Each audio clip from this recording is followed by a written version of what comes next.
Welcome to the Disney Wedding Podcast. This show is brought to you by Carrie Hayward's Fairy Tale Weddings Guide, the only guidebook and bridal organizer tailored exclusively to Disney's fairy tale weddings at Walt Disney World.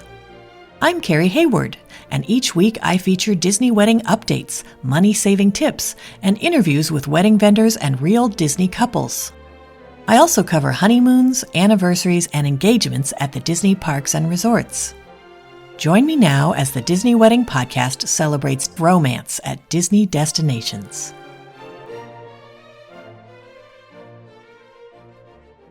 Today on the Disney Wedding Podcast, I am speaking with Disney bride Danielle Tedesco, who had her ceremony and reception at Paradise Cove with a welcome party in the upper terrace at France in EPCOT and a farewell party at Yacht Club Marina.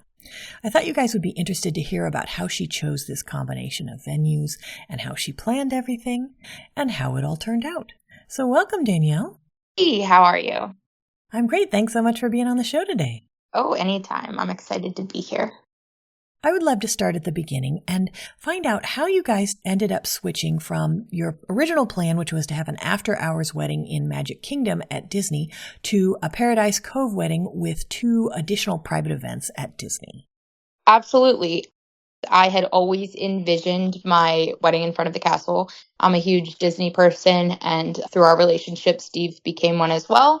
So when we got engaged, we immediately knew that we were going to be planning a Disney wedding, and I had every intention to be, in front of the castle. I was part of the Disney wedding groups before we were even engaged. So our original plan was to have a ceremony at the Oak Manor lawn with a cocktail dinner rather than a cocktail hour in Epcot, so that we could see fireworks during cocktail hour, eat dinner, and then move to an after party at the castle, which would start, after hours at like midnight, all of that because we have 2 young children that I really wanted part of our ceremony. So, I wanted to be able to have my castle without losing them during the ceremony. So we went through the whole planning process with Disney. We started our thing, I believe it's 16 months out. I was talking to their sales rep. Everything was going great, but we ended up getting caught right in between the price increase from 2023 bride to 2024 bride, which was a significant jump in the event minimums for the castle. I think it doubled, which was okay with us, as much as it was like kind of a blow to the chest a little bit. And then kind of as things progressed, it just got a little more and more difficult.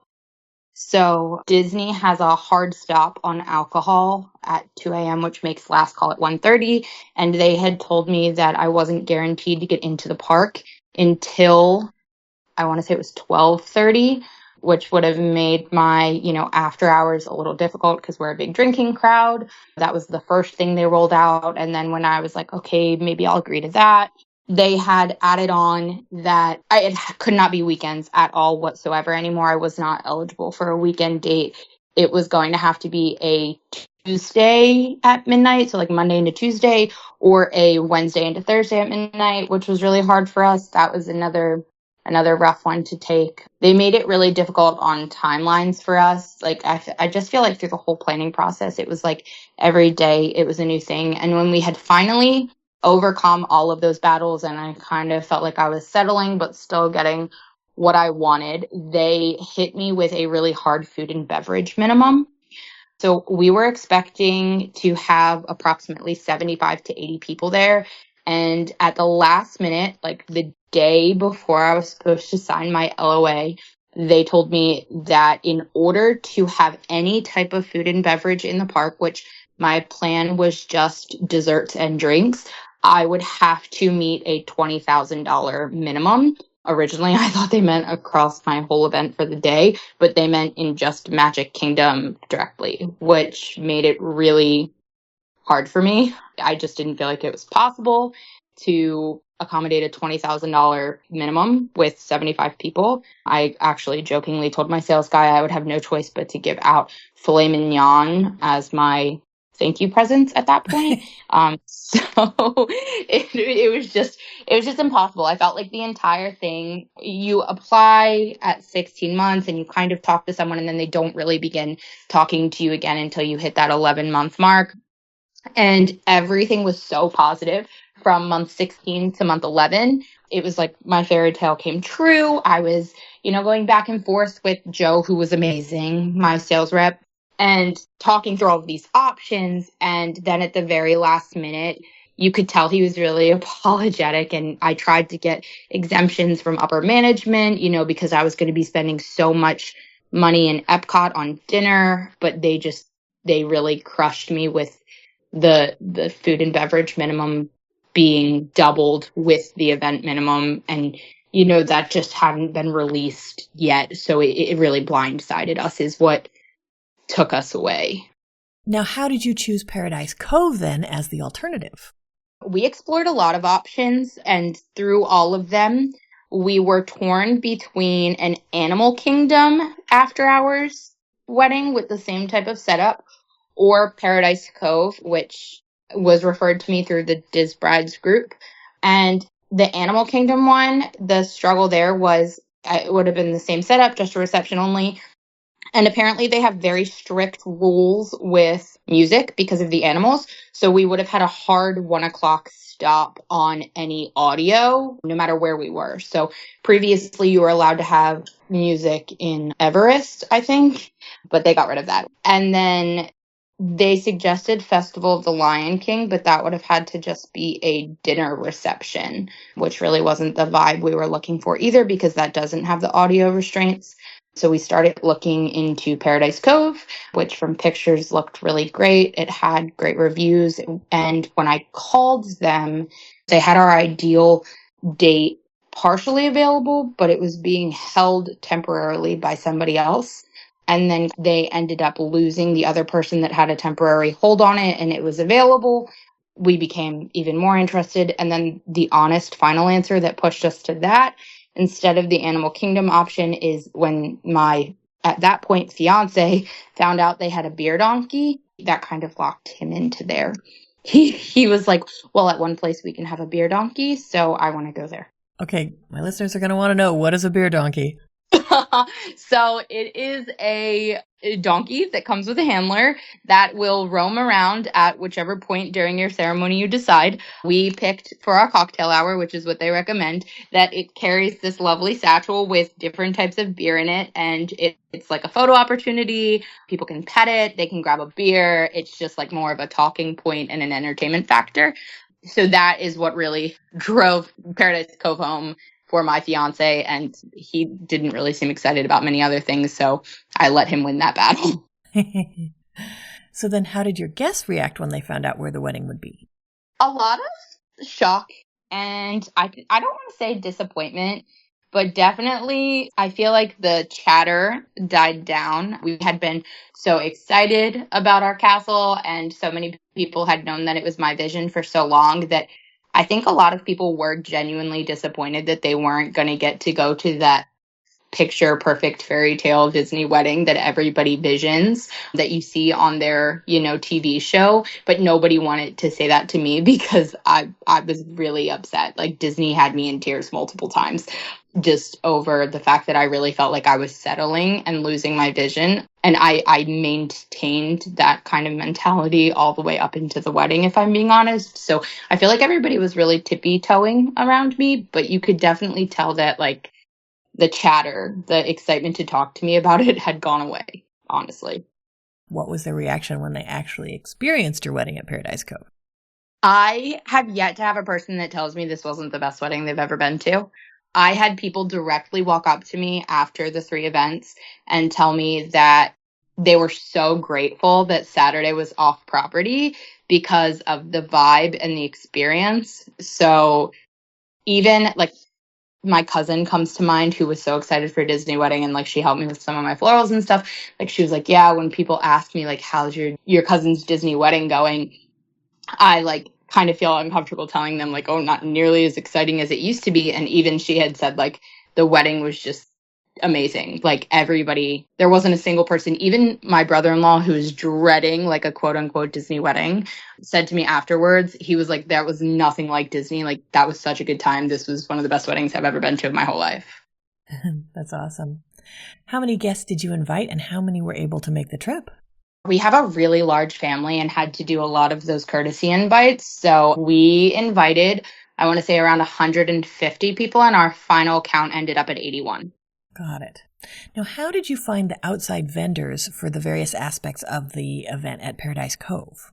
A couple different places. One, the Diz Bride group was a major person because I had actually started booking my vendors back when I thought it was going to be a Magic Kingdom wedding. So like my photographer, I had been in communication with for a long time. She did my engagement shoot. She recommended my videographer, which was also recommended by the Diz Bride group.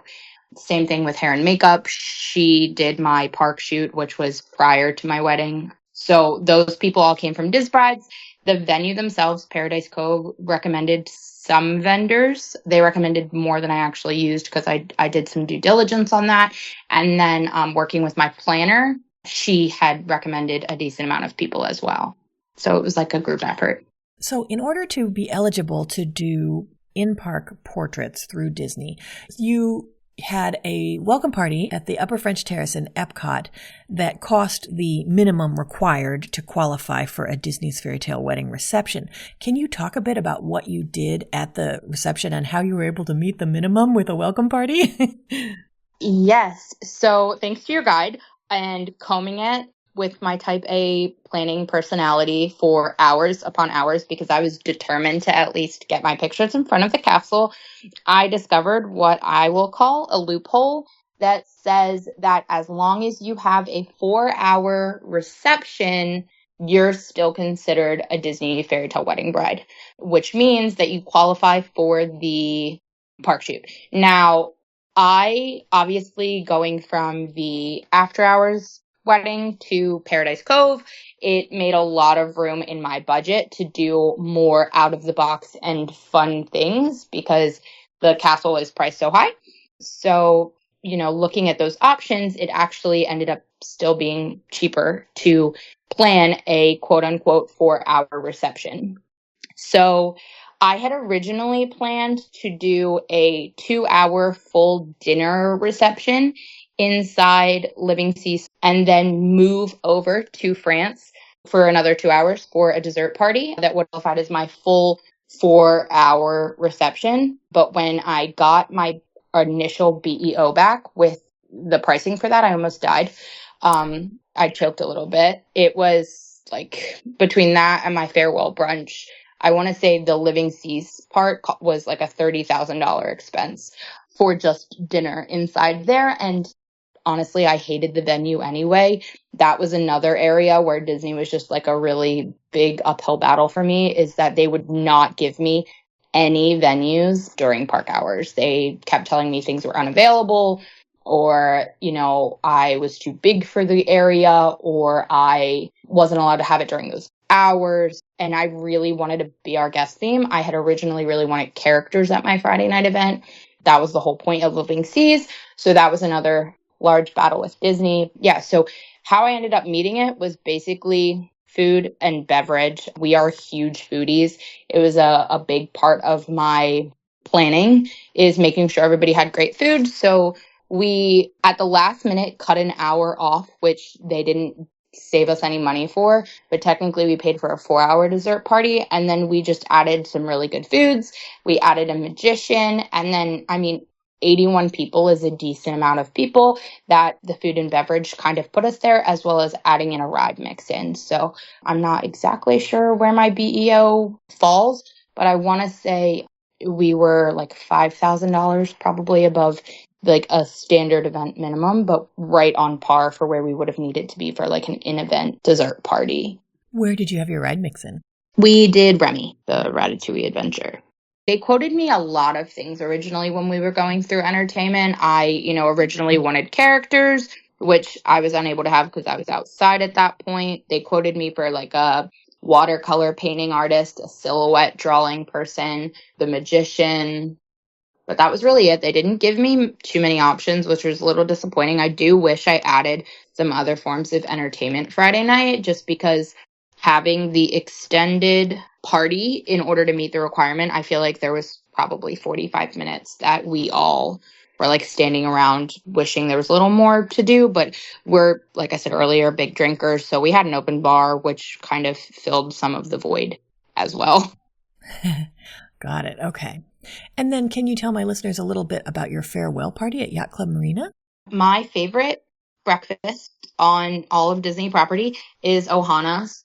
So I really wanted to try to give my guests some part of that vibe.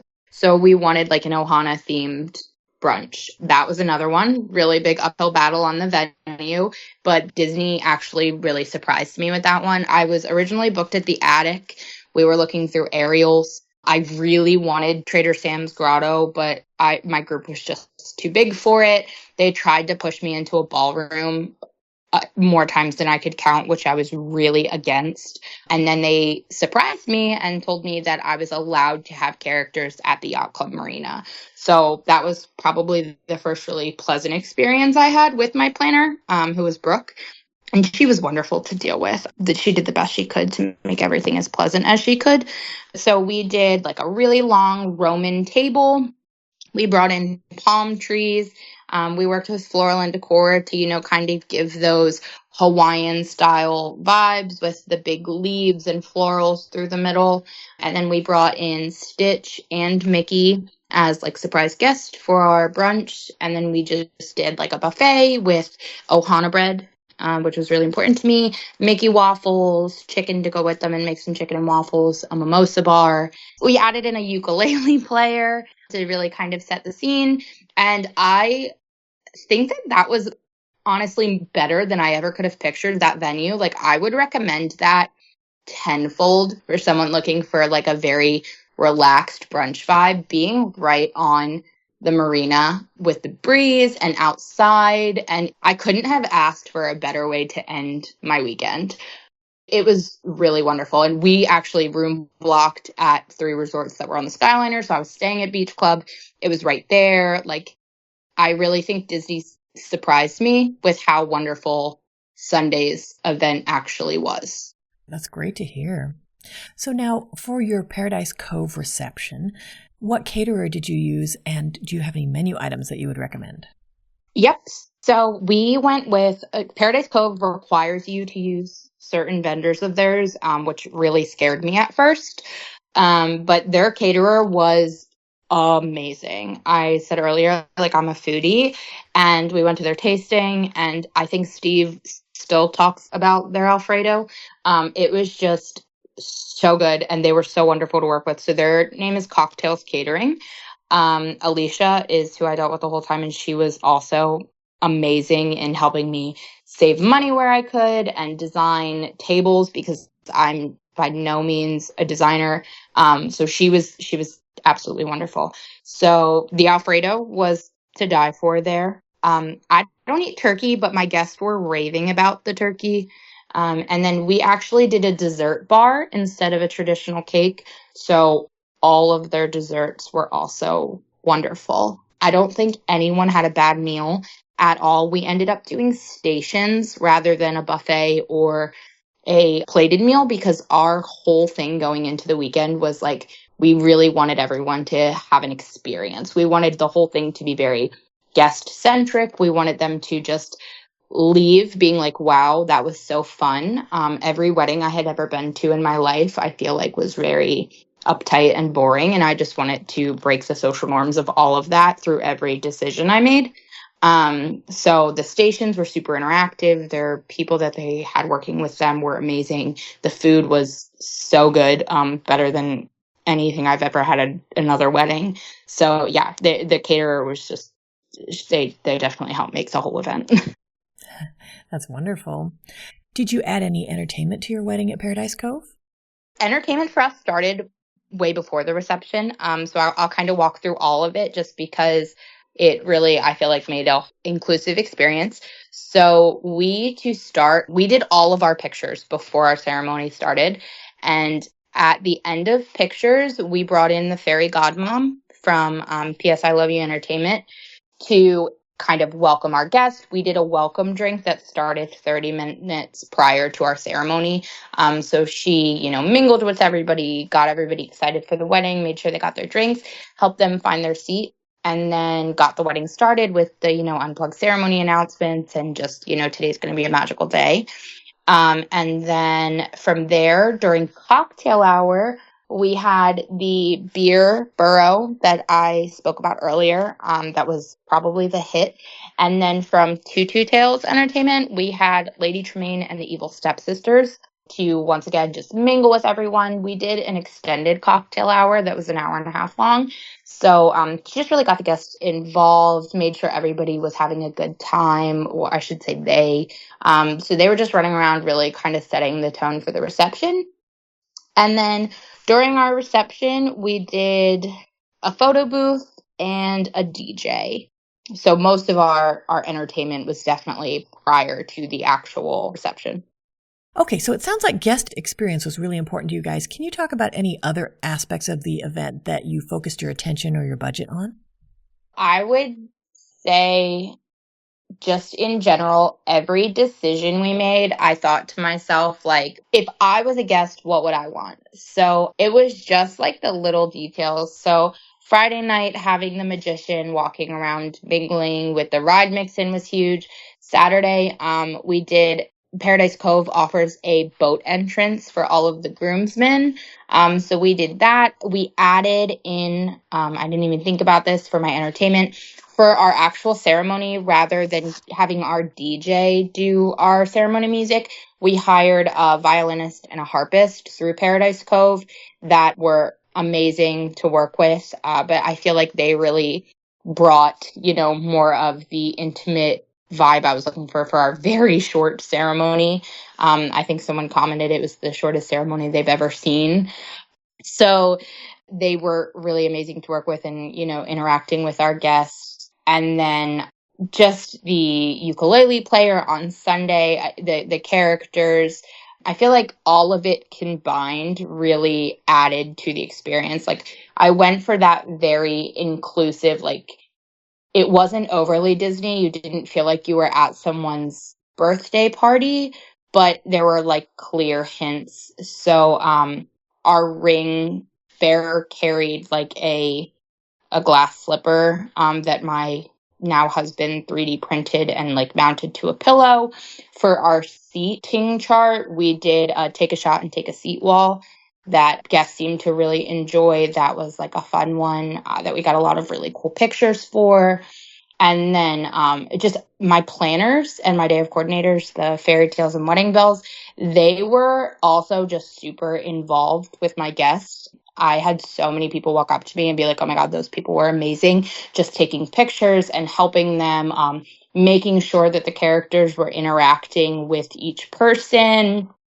Just being there for like every turn to make sure that my guest experience was just like up there. So I think it was a collective effort on all of my vendors combined, if that makes sense, just to really make everybody feel like immersive in the Orlando, I don't want to say Disney, Orlando experience. Got it. Okay. Were there any aspects that were less important where you saved your money or just your effort? Anything that is a normal formality to people. So we really focused on photography. That's important to me because pictures are forever. But our ceremony, like I said, was like the shortest ceremony I think ever. We had a friend officiate our marriage, and we didn't do anything that is like traditional is probably the word. Our ceremony was less than 30 minutes from every single person entering to us departing, which is what allowed for our extended cocktail hour. So I don't want to sound bad and saying the ceremony is where we really didn't focus, but the ceremony is really where we didn't focus. I ended up adding a lot of florals. So I booked Paradise Cove sight unseen, and in pictures, it photographs so amazingly beautiful. And truly, even in real life, it is amazingly beautiful. But seeing it for the first time after I had already put my deposit down and walking it during the day when it was a water sports venue, I was so underwhelmed. And honestly, it drove home that like gut feeling that I should have went with Disney. So I spent a lot of time working with the floral team to try to get the vision that I wanted. And they were wonderful. And I don't know anything about floral.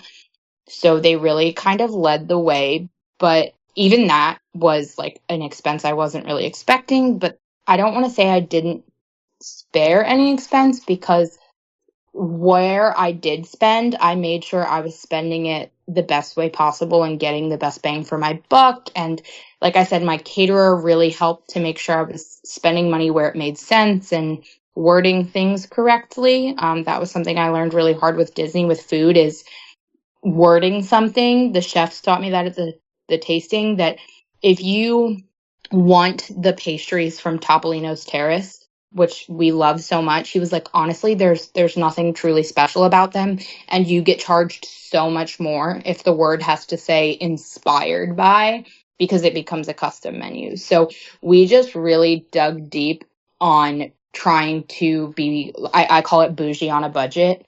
Any decisions that we made, we were just making sure that we were really relying on the experts to give our feedback, and booking with vendors who weren't just money hungry to help us cut cost as best as possible without making it seem like we were skimping.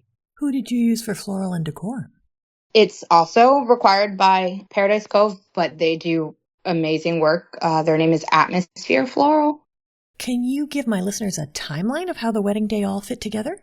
Paradise Cove has an amazing, amazing, amazing, amazing bridal suite that is one of the best features about their venue. So we coordinated transportation for our entire weekend for all of our guests.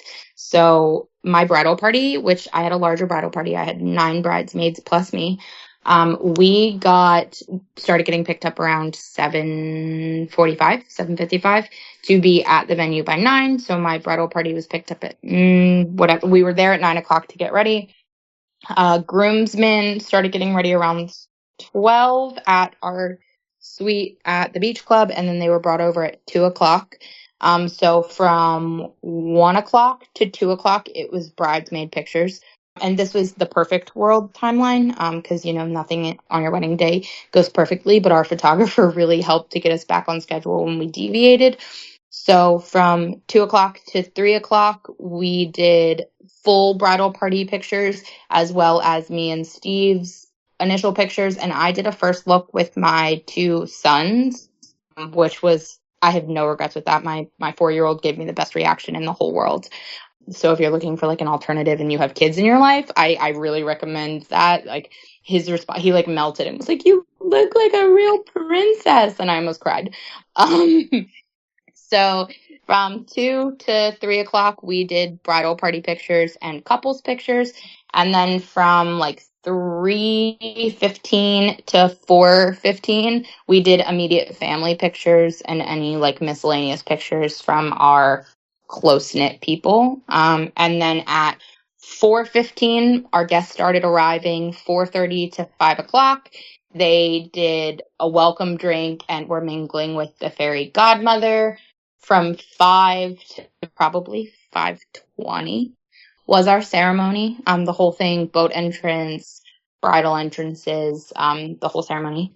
And then from 5 probably 30 to 5:45, we grabbed some more pictures while everybody else started cocktail hour. It was really important for us to be at cocktail hour. So at that point, the Lady Tremaine and Stepsisters were there. The beer donkey was there, and we got to join the party. At that point, I found a wedding crasher, so we got to kick him out. And then by 6:45, my guests were entering the reception, and our reception was from 7 to 11. That's awesome. Okay, so out of all of this, what ended up being your favorite memory of your wedding weekend? On an experience level, I think that the cocktail hour was my favorite part. Just having all of the character interactions and being able to hang out with my guest on such an informal level. I I'm very appreciative that I did that. I saw a lot of TikToks leading up to it that said, they wish they had a private dinner and weren't at cocktail hour and, wanted to breathe. But I feel like doing things the way we did, I never experienced that bridal rush that everybody talks about. It wasn't like I blinked and my wedding weekend was gone. I feel like I truly got to be present for all of it, which was really awesome. Also because of the welcome party, probably I got a lot of time to just mingle and really experience all of my guests, which was probably my favorite part. That's wonderful.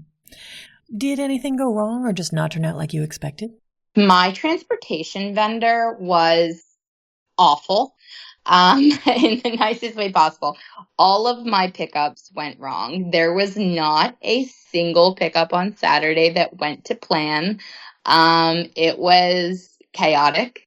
My planner, Michelle, saved the day on that one because my mom wasn't even picked up on time, which, as I said, I'm very type A. I made a very clear, color-coded OCD schedule. Looking back on it, me and my planner and the transportation company all agree that with a party my size, I should have had a transportation coordinator. And, just not knowing, I didn't realize that. So that would definitely be a point of advice I gave someone. But yeah, Michelle was a saint from Fairy Tales and Wedding Bells. She really saved the day on getting my transportation figured out. She was ready to go pick everyone up in her car if she had to. But I had buses where there shouldn't have been buses and people getting there when they shouldn't have got there. And it definitely, I missed out on a lot of my pictures that I wish I had taken because during pictures, I was just being bombarded from my bridal party about pickups not happening. So that was my downfall, was transportation was really chaotic. That's a bummer. Was there any aspect of the wedding that seemed like a big deal beforehand or you were worried about and then it turned out not to be a big deal? I think that I put a lot of pressure on myself to try to think of anything a guest could complain about. And I should have relaxed a little bit. I wish I had focused more on my music. I wasn't thrilled with how the DJ situation played out, which that came from a really highly referred vendor. The DJ wasn't super fantastic. So I think I just focused my time in some areas wrong. I spent a lot of time thinking about my take a shot wall, which was a huge hit, but I should have been working on a photo list. Or I spent a lot of time thinking about a guest book that was not really used because it was not right in everybody's face when I should have been working more on a music list. I did really good trusting my vendors, but when I hired vendors that, weren't fully involved, is where it kind of slacked, if that makes sense. But I really tried to put as much trust in the people who do this every day as possible. And I think that saved a lot of headache. Interesting. Okay. And then is there anything you know now that you wish you'd known when you were planning? And not to feel bad for complaining, because any area in which I feel like my day could have gone better, like the DJ or transportation, those were the people that I felt like I wasn't getting communication from. And I was like, oh, well, they do this every day. Maybe they're just, maybe this is how they do things. I wish that I had held all of my vendors to the standard that most of my vendors were providing. And I was so scared to be a bridezilla because of my personality and so worried about being, that bride that I just didn't want to bother them or feel demanding. And I just wish that I would have trusted my gut a little bit more on the vendors that I felt like were slacking. Interesting. Okay. Do you have any other tips for anyone considering an event at Paradise Cove or perhaps the idea of combining Disney events with Paradise Cove events? I would just say that I can't say enough how skeptical I was of this. And when I say I truly was disappointed about my decision. And there were so many times after I had paid a lot of money to Paradise Cove that I was like, this is a terrible idea. I should cancel my wedding because I'm not getting what I want. Like, I'm just settling. Like, I was so, I don't want to say depressed, but disheartened by how my cards had played out because of how adamant I was that I really wanted Disney. And the universe truly blessed me. The planners at Paradise Cove are amazing, such team players. The day of my wedding, like, Jasmine, who was my planner, just walked right up to everyone and was like, how are we going to do this at the rehearsal? Like, are we going to be a team? Is there a list that you want? Like, to my planner, they were amazing. They never, not once, told me that something was not feasible. The one thing that I asked for, which was to have my nephew on the entrance boat, that they had originally told me I was already at maximum capacity. The day of the wedding, she went out of her way after me not pushing at all to get him on the boat and make sure the captain was okay with it. They were like wedding fairy godmothers over there. It is 100% worth it. If you feel like you're not getting your Disney wedding because you're off property, you are. You can incorporate so many amazing things that are Disney related without being anywhere near Disney. The characters that I brought in were amazing. I was so nervous that it was going to be like a child's play actor, and they were better than the characters I've met in the park in some ways. I really, really, really can't imagine my wedding having been any other way than the way I did it now, which is so crazy because if you had asked me that 45 days ago, I would have been telling you that I think I screwed everything up and I should have just bit the bullet and had my castle wedding, or done it in Animal Kingdom. And I cannot emphasize enough how grateful I am that we ended up at Paradise Cove compared to having to deal with the rules and regulations and uphill battleness of Disney, but being able to still incorporate them. Like, they did amazing on my farewell brunch. Like, they really are great at their jobs, and the new floral people were wonderful to deal with there. It's just, if you have a vision, if you have a true vision, you're the type of person like I am that, doesn't want to be limited by a lot of rules on your big day, and you're worried about what your guests are going to experience. Disney just might not be the place for that, but they could be a great place for a more laid back, informal option, like a welcome party or a farewell brunch that still allows you to feel like you're in the Disney bubble by room blocking there and, incorporating what you need to. But like, I just can't say enough good things about Paradise Cove. They really were amazing. That's fantastic. Well, Danielle, I think you've offered a lot of great tips and advice for anyone who's interested in getting married or having a vow renewal at Paradise Cove, and I appreciate your taking the time. Oh, yeah, I appreciate you talking to me. That's our show for today. I'm your host, Carrie Hayward, inviting you to join me again next week for another episode of the Disney Wedding Podcast. Past shows and tons of photos for each episode are available on my website, DisneyWeddingPodcast.com, or listen in your favorite podcast app. And for instant answers to all your Walt Disney World wedding questions, check out Carrie Hayward's Fairy Tale Weddings Guide, available as an interactive ebook with continual free updates at fairytaleweddingsguide.com.